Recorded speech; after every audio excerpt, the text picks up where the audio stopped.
देश में एक बार फिर सवाल उठ गया है कि क्या धर्म परिवर्तन करने के बाद व्यक्ति को संविधान से मिले अधिकार खत्म हो जाते हैं? अगर कोई व्यक्ति किसी और धर्म को स्वीकार कर लेता है तो क्या एक भारतीय नागरिक के रूप में सरकारी सुविधाओं का लाभ उसे नहीं मिलना चाहिए? फिर चाहे वो आरक्षण ही क्यों ना हो। यह सवाल उठा है केंद्र सरकार की ओर से संसद में दिए गए उस बयान के बाद। क्या है पूरा विवाद, इसके पीछे की असली वजह, इसे समझने के लिए आपको एक रिपोर्ट देखनी पड़ेगी।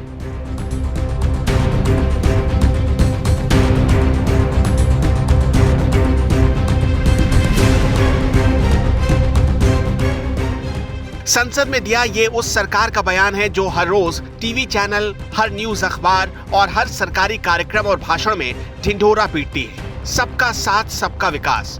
सरकार से कोई ये सवाल पूछे कि क्या सिर्फ धर्म परिवर्तन कर लेने से वो भारतीय नागरिक नहीं रह जाता?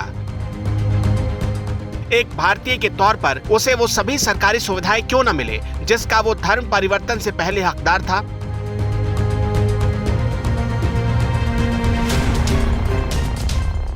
3 अगस्त को मोदी सरकार के सामाजिक न्याय एवं अधिकारिता मंत्री ए नारायण स्वामी ने लोकसभा के पटल पर यह जानकारी दी कि कोई भी व्यक्ति जो हिंदू, सिख या बौद्ध धर्म से अलग धर्म को मानता है उसे अनुसूचित जाति का सदस्य नहीं माना जाएगा। हिंदू, सिख या बौद्ध धर्म से अलग धर्म अपना लेने पर वो एससी वर्ग के लिए बनाई गई योजनाओं का लाभ पाने का अधिकारी नहीं रहेगा। सामाजिक न्याय एवं अधिकारिता मंत्रालय, जिसका काम है बिना किसी भेदभाव के समान रूप से देश के हर नागरिक तक सरकारी सुविधाओं को पहुंचा देना, उसके सामाजिक और न्यायिक अधिकारों की रक्षा करना। केंद्र सरकार की दलील है कि सरकारी योजनाओं का उद्देश्य अनुसूचित जाति का कल्याण और उसका विकास है, इसलिए इसका लाभ कन्वर्टेड ईसाइयों को नहीं मिल सकता। अब सवाल ये उठता है कि जब हमारा संविधान किसी भी भारतीय नागरिक में अधिकारों को लेकर भेदभाव नहीं करता, पक्षपात नहीं करता, तो उसी संविधान के तहत बनी सरकार अपने नागरिकों को सरकारी योजनाओं का लाभ देने में कैसे अलग अलग नियम बना सकती है?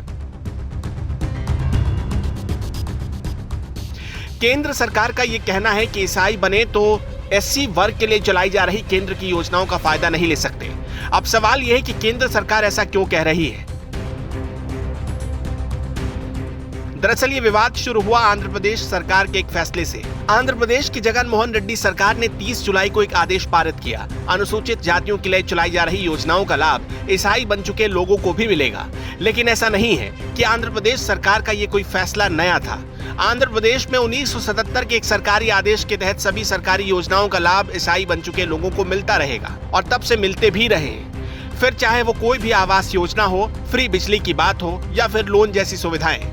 लेकिन इस मामले पर विशेषज्ञों का कहना है कि इस तरह के मुफ्तखोरी से न केवल टैक्स पेयर्स के पैसों का नुकसान हो रहा, बल्कि तुष्टीकरण की योजनाओं से आंध्र प्रदेश के गरीब, लाचार, नीचे तबके के लोगों को धर्मांतरण के लिए प्रोत्साहन भी मिल रहा है।